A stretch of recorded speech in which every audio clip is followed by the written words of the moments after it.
우리 신명기 말씀입니다. 신명기 우리 32장 우리 9절에서 15절까지 말씀입니다. 제가 이제 성경으로는 구약 성경 314쪽에 신명기 32장 9절에서 15절까지 말씀입니다. 제가 봉독해 올리겠습니다. 여호와의 분깃은 자기 백성이라 야곱은 그가 택하신 기업이로다. 여호와께서 그를 황무지에서 짐승이 부르짖는 광야에서 만나시고 호위하시며 보호하시며 자기의 눈동자같이 지키셨도다. 마치 독수리가 자기의 보금자리를 어지럽게 하며 자기의 새끼 위에 너풀거리며 그의 날개를 펴서 새끼를 받으며 그의 날개 위에 그것을 엎는 것 같이 여호와께서 홀로 그를 인도하셨고 그와 함께한 다른 신이 없었도다.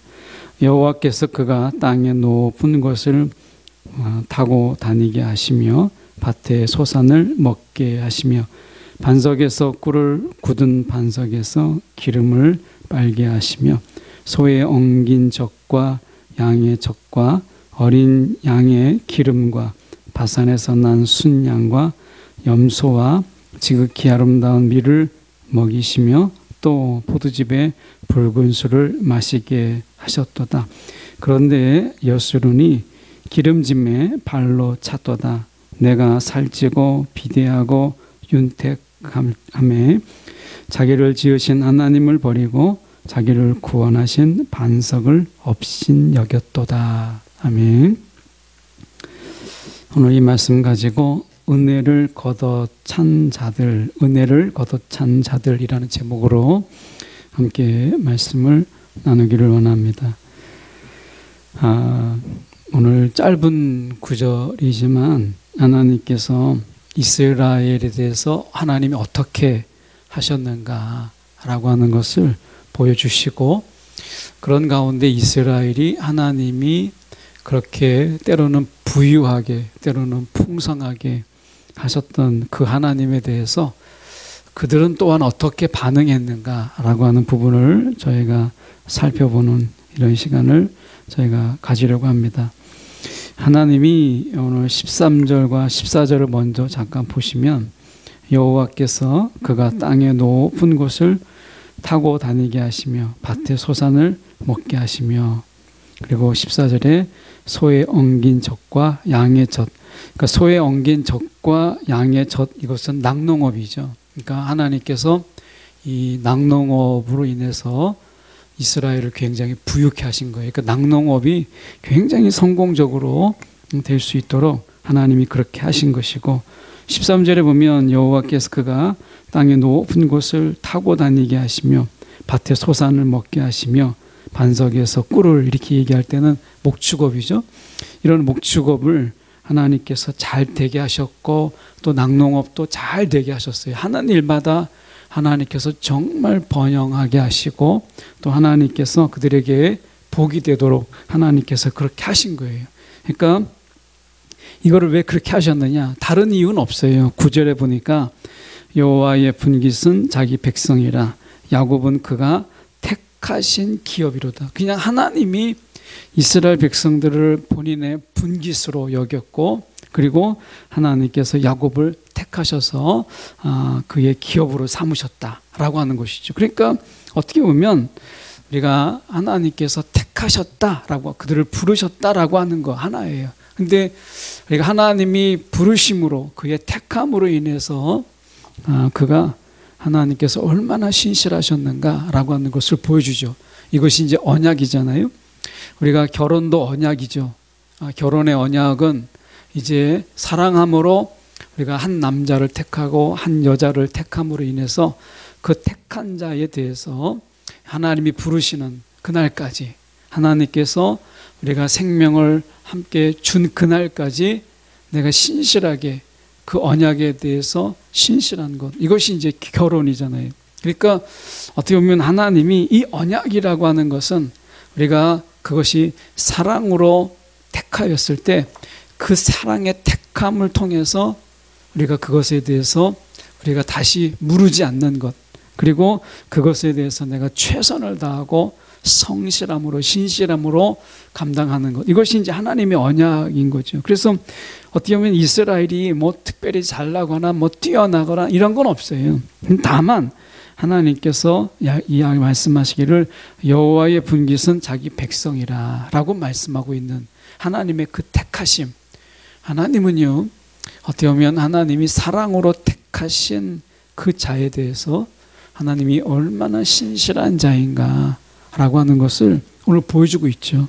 그래서 하나님은 좀 어떻게 보면 우리가 10절에 보면 몇 가지 동사들이 나오는데 이 동사들을 통해서 하나님이 지금 어떻게 하셨는가를 압축해서 보여주고 있어요. 10절에 보면 여호와께서 그를 황무지에서 짐승이 부르짖는 광야에서, 자, 만난 곳이 어디냐면 하나님께서 황무지였고 광야였어요. 그러니까 아무도 돌볼 자가 없는 그런 곳이죠.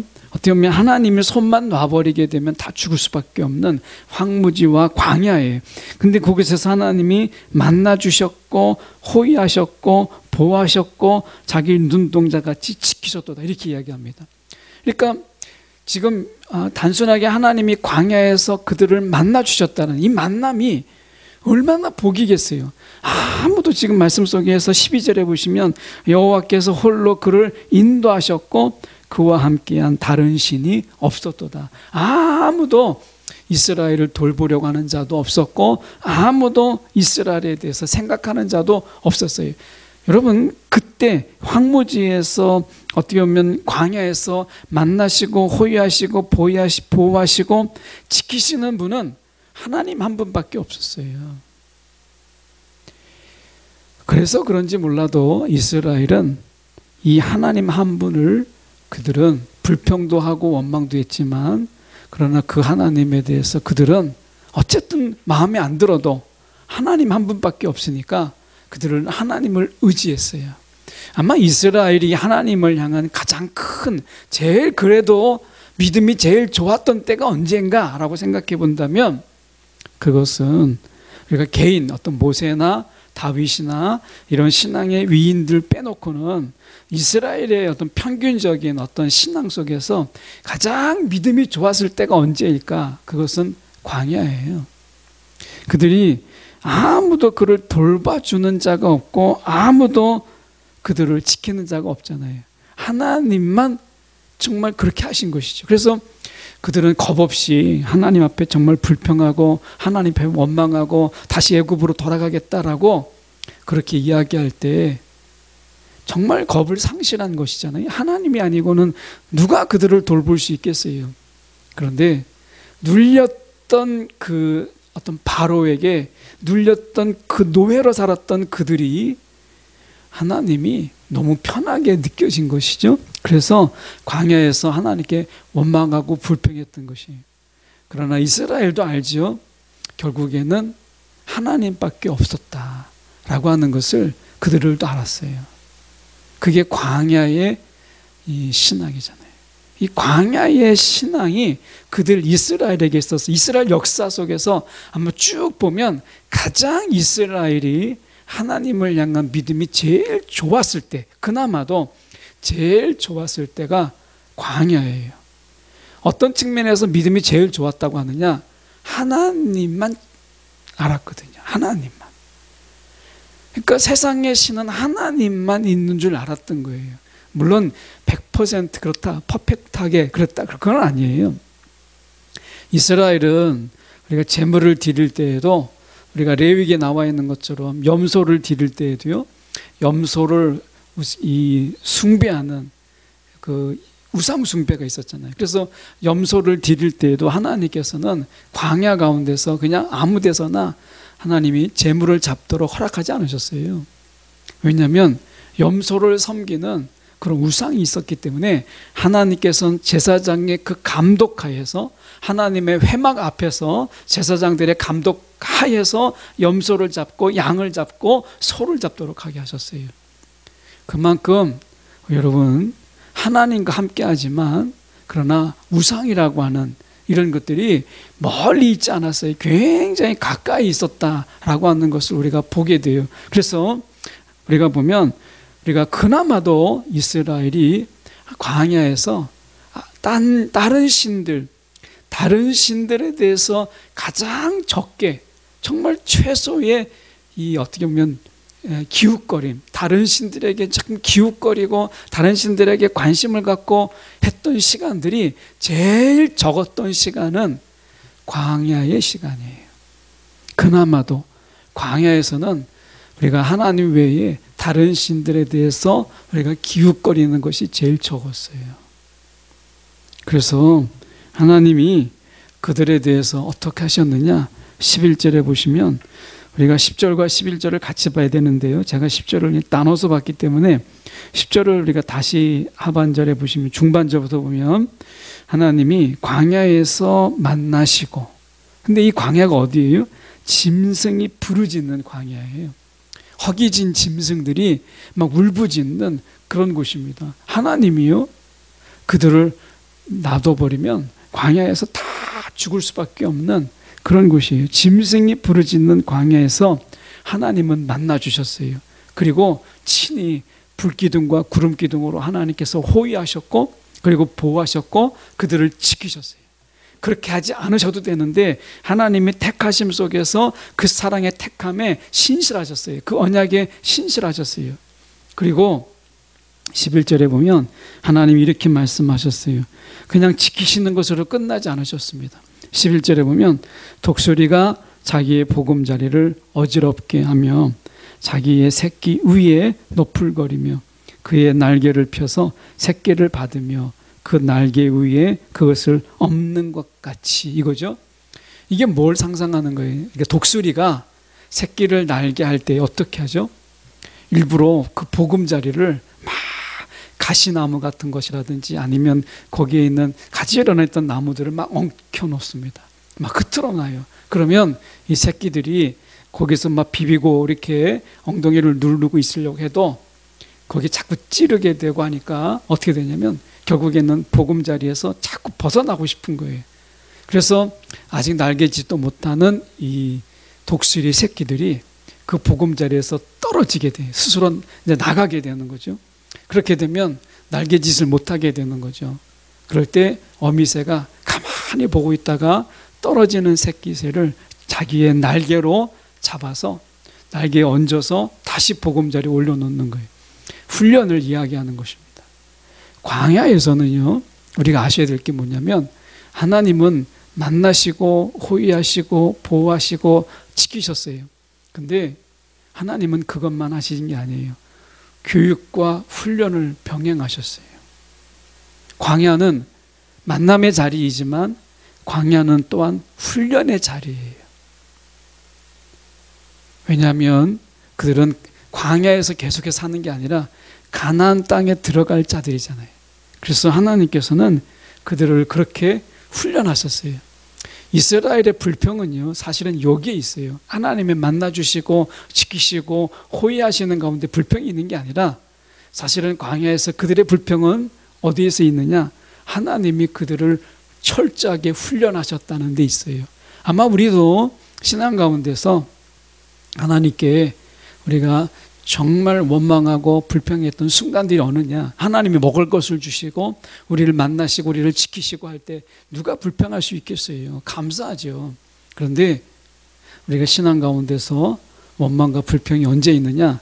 그것은 하나님의 훈련과 교육 속에서 그곳에 있는 거예요. 여러분, 저와 여러분의 신앙 속에서 하나님은요, 끊임없이 훈련하십니다. 예. 하나님은 우리가 부르신 자를 그대로 두신 적이 없어요. 하나님이 부르신 자를요, 반드시 하나님께서는 훈련하시는 분이십니다. 그래서 여러분, 우리가 기억하셔야 될 게 무엇이냐면 하나님께서 말씀하시잖아요.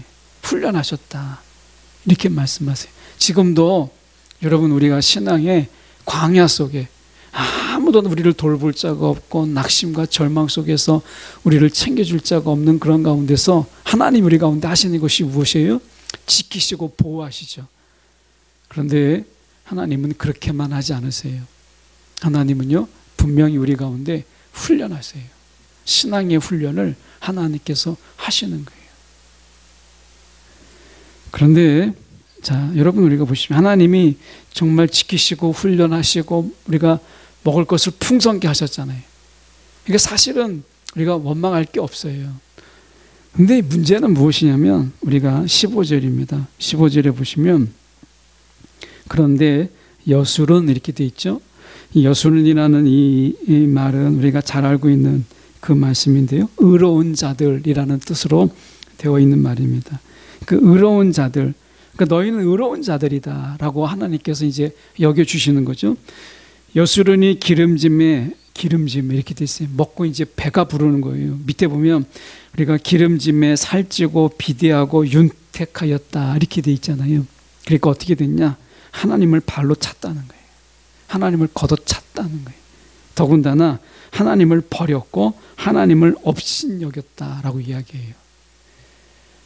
이 참 우리가 이스라엘만 그런 게 아니잖아요.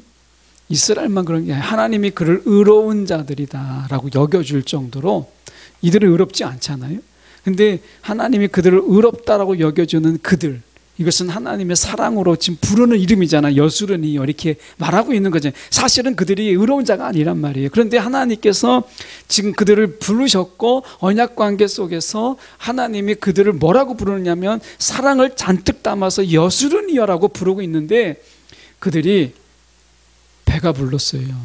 등 따뜻해요.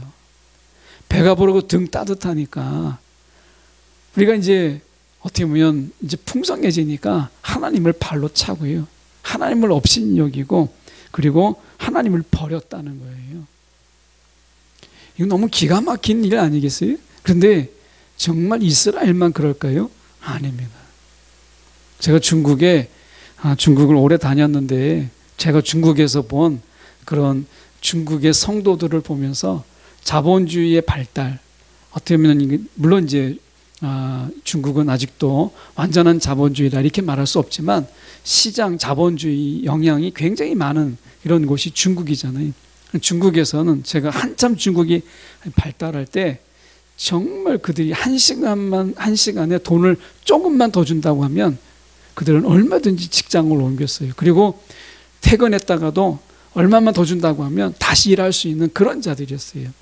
그런 그들이 정말 가난할 때, 제가 2000년에 중국을 가고 그리고 중국이 2004년에 그때부터 이제 계속 중국을 다녔는데, 그들이요 지하교회에서 만나고, 제가 삼자교회는 방문만 하고 거기서 강의한 적은 없지만 지하교회 성도들이나 지하교회 지도자들이 얼마나 이 말씀에 굶주렸는지, 하나님께 굶주렸는지, 그들이 말씀을 사모하고 막 예배를 사모하고, 그래서 어떻게 보면 저녁 늦게까지도 그들이 그렇게 하나님의 말씀을 사모했었어요.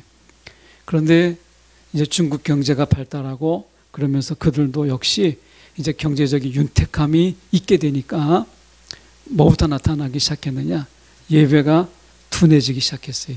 예배의 사모함이 그들에게 약해졌어요. 예배보다는 돈이, 예배보다는 더 많은 풍성함, 부유함을 쫓기 시작했어요. 그래서 돈이 우상이 되고 부유함이 우상이 되고 했던 것을 보게 돼요.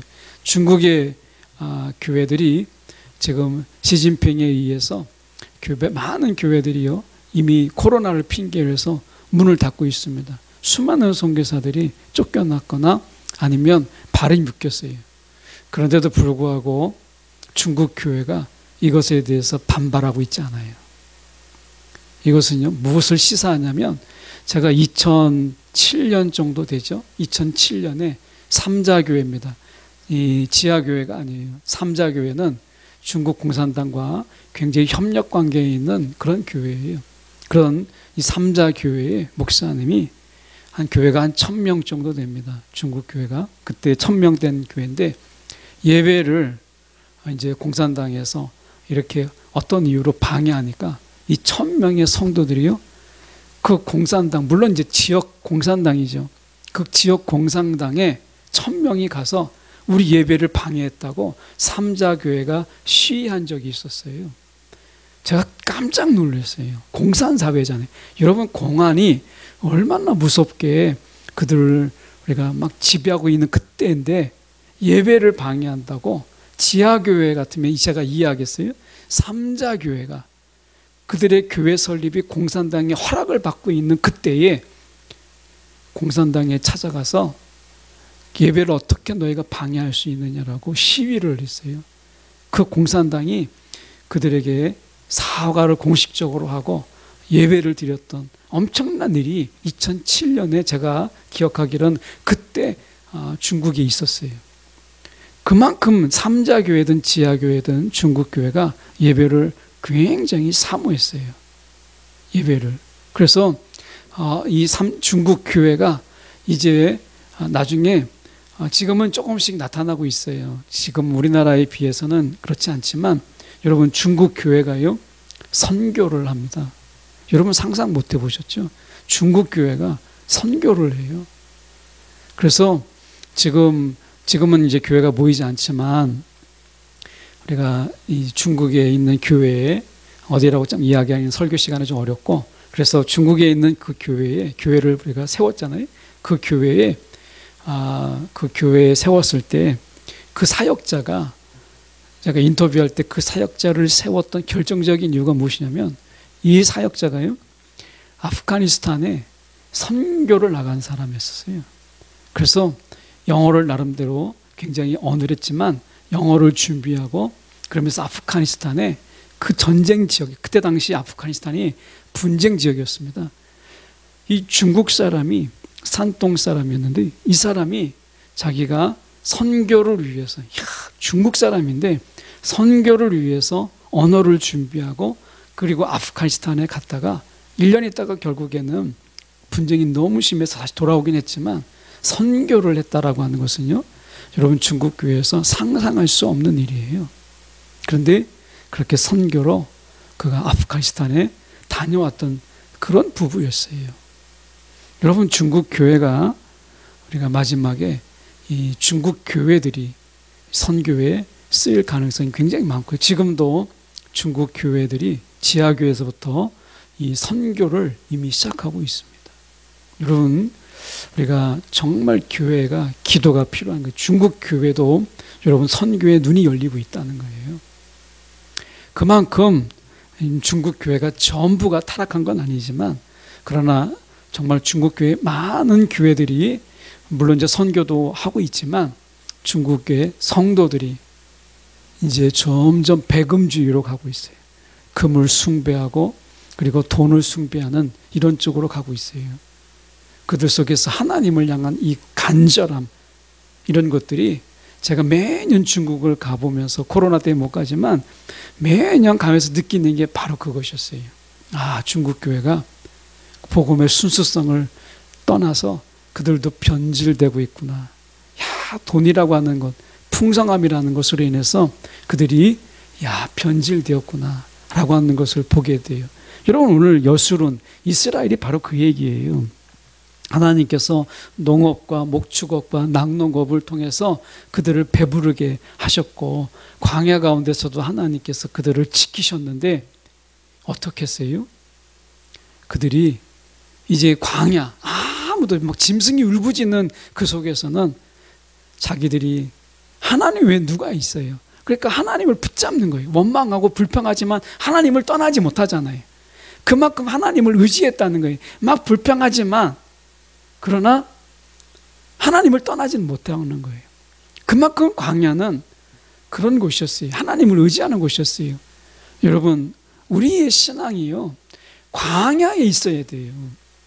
내 삶은요, 이 세상의 풍요를 누린다고 할지라도 여러분, 내 신앙의 이 주둔지는 어디에 되냐면 광야에 되는 거예요. 호세아서의 말씀 속에서 호세아가 어떻게 됩니까? 이스라엘이 변질되고 막 타락하는 가운데 하나님이 호세아를 통해서 이스라엘을 부르잖아요. 어디로 부르죠? 광야에서 만나자, 광야로 가자라고 이야기하잖아요. 광야로 가자. 여러분, 우리의 신앙에 여러분 주둔지가 어디냐? 광야에 되는 거예요. 우리의 신앙의 근거는 여러분, 우리 광야예요. 내가 비록 여기에 산다고 할지라도, 윤택하고 배부른 세상에 내가 살고 있다 할지라도, 내 신앙의 근거는, 내 신앙의 근거지는 어디냐? 광야에 된다라고 하는 것을 말씀하고 있는 거예요. 그렇지 않으면요, 내가 세상을 변화시키기 전에 세상이 저와 여러분을 변화시켜요. 여러분, 이게 세속화라고 하는 거잖아요. 여러분, 세속의 물결이, 여러분, 우리가 그렇게 간단한 게 아닙니다. 영적 전쟁의 3대 전쟁의 대상 중에 하나가 여러분 세속의 물결이잖아요. 지금 여술은 이렇게 이야기하잖아요. 15절 다시 가서, 그런데 여술은이 기름짐에 젖과 꿀이 흐르는 땅, 이걸 그대로 이야기하고 있는 거죠. 기름짐에 발로 찼다. 하나님을 발로 찼다는 거예요. 이거는 이제 하나님을 이제 어떻게 쓸모없다 이렇게 됐다는 거잖아요. 발로 차고 살찌고 비대하니까 배부르다는 거죠. 내 배가 이제 부르게 되니까, 그전에는 하나님이 만나를 주고 메추라기를 주고 그냥 바라볼 건 하나님밖에 없었어요. 마실 물이 없으면 그저 하나님밖에 없었죠. 불평한다는 이야기는 하나님은 주실 수 있는데 주지 않는다라는 또 다른 이야기잖아요. 불평 속에서도 그들은 하나님을 의지할 수밖에 없었어요. 그런데 먹을 것 많고요, 마실 것 많으니까 어떻게 됐어요? 윤택하게 되니까 자기를 지으신, 나를 지으신 하나님을 버렸다는 거예요. 이건 나를 버리는 건데, 결국 어리석게도 자기를 지으신 하나님을 버렸다라고 이야기하잖아요. 더 우리가 보면 자기를 구원하신 반석, 이 반석이라는 말이 정말 재미있어요.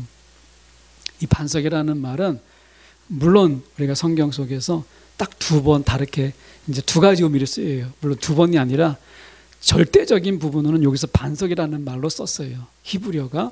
근데 1번 정도는 강함이라고 되어 있어요. 근데 이 뜻은요, 뜻으로는 그렇게 쓰이지 않았지만 뜻의 의미가 있었는데, 그게 뭐냐면 하나가 낭떠러지예요. 낭떠러지, 절벽, 이런 뜻이에요. 그러니까 이 단어는 성경에서는 반석이라는 말로만 썼어요. 또는 강함이라는 말로만 썼어요. 강함도 많지 않아요. 그냥 반석이라는 말로 썼어요. 그런데 이 쓰이지 않았지만 뜻이 무엇이 하나 있느냐? 낭떠러지라는 말이 있어요. 그러니까 여러분, 반석을 업신여기는 것은 뭐겠어요? 언어 유희로 본다면 하나님의 반석 되시는 그 하나님을 내가 업신여기게 되면 여러분, 내 신앙이 낭떠러지로 떨어지는 결과를 가져와요. 예. 하나님 반석이신 예수 그리스도를 우리가 업신여기게 되면 내 신앙은 그 순간부터 절벽 아래로 떨어지는 거예요.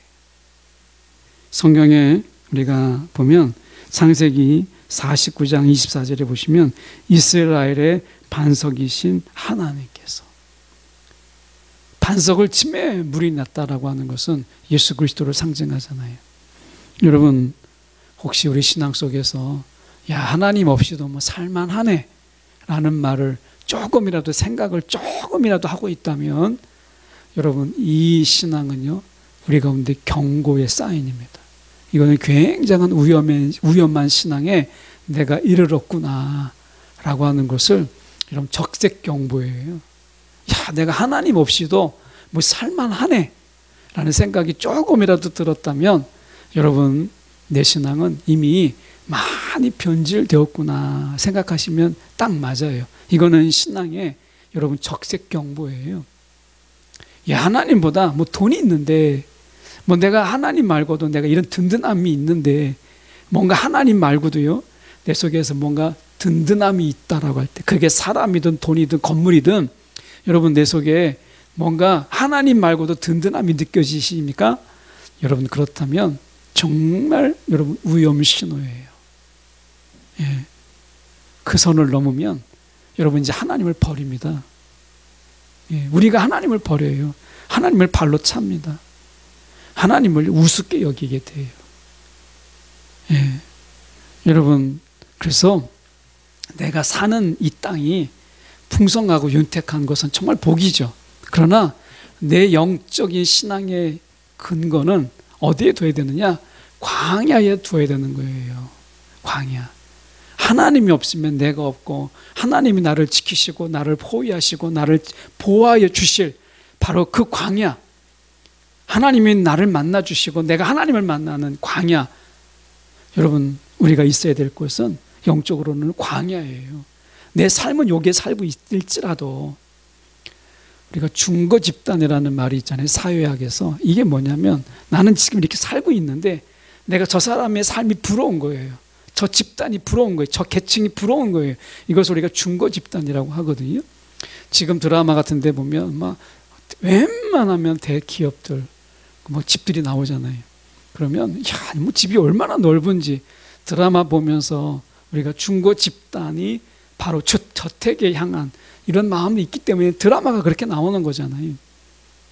여러분, 우리가 이 세상을 살면서 내 중고 집단이 어디인가라고 합니다. 우리는 영적으로 여러분 우리가 광야해야 된다라고 말씀하고 있는 거예요. 광야. 광야를 떠나면 그게 죽는 거예요. 변질되기 시작하는 거예요. 그래서 하나님이 아시고 11절에 훈련하셨잖아요. 독수리 자기의 보금자리를 어지럽게 해서 막 가시가 찔리고 하니까 이런 자기의 새끼들이 막 너풀너풀 막 피하다가 떨어지는 거죠. 날개짓을 막 하는데 독수리가 다시 날개로 안아서 다시 보금자리에 갖다 주고 또 떨어지고 하는 거죠. 훈련이죠. 여러분, 하나님 왜 훈련하셨겠어요? 이 훈련은 우리가 광야의 훈련이라고 하는 거예요. 광야의 훈련. 하나님이 어떤 훈련이에요? 가나안 땅에 가서 그 풍요에 익숙해지기 위한 훈련이 아니죠. 하나님이 그 훈련을 하시겠어요? 여러분, 그들이 가나안 땅에 들어가서 이 배부름과 등 따뜻함을 훈련할 필요가 있을까요? 여러분, 배부르고 등 따뜻한 것은 훈련이 필요 없어요. 그러면 11절의 훈련이 왜 필요하겠어요? 배부르고 등 따뜻할 때 광야를 잊지 않도록 훈련하는 거죠. 오늘 우리 신앙에서 필요한 게 무엇이냐? 여러분, 광야의 훈련이에요. 그렇지 않으면 은혜를 걷어차버립니다. 은혜를 걷어차버려요. 예. 얼마나 무서운 거예요. 우리가 찬양으로 아무리 은혜 없으면 살 수 없다고 찬양을 해도요, 내 발이 광야를 떠나서 이 땅에 내가 안주하는 것을 즐기기 시작하면 여러분, 은혜 없이 살 수 있음을 내가 확신하는 가운데 은혜 없이 살 수 있구나 이렇게 시작하면요, 이미 신앙은 굉장히 위험한, 사실 매우 위험한 지경에 있는 거예요. 말씀을 맺기 원합니다. 여러분, 오늘도 하나님께서 신앙의 훈련은요, 다른 데 있지 않아요.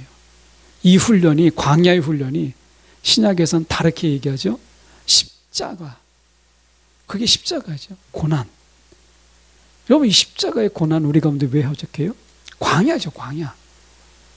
오늘 저와 여러분이 오늘 십자가가 없는, 이런 십자가를 내팽개친 신앙이 되지 않도록 여러분, 어느 때보다도 기도가 필요한 거예요. 이 시간 말씀 붙잡고 함께 기도하는 시간 되기 원합니다. 기도하겠습니다.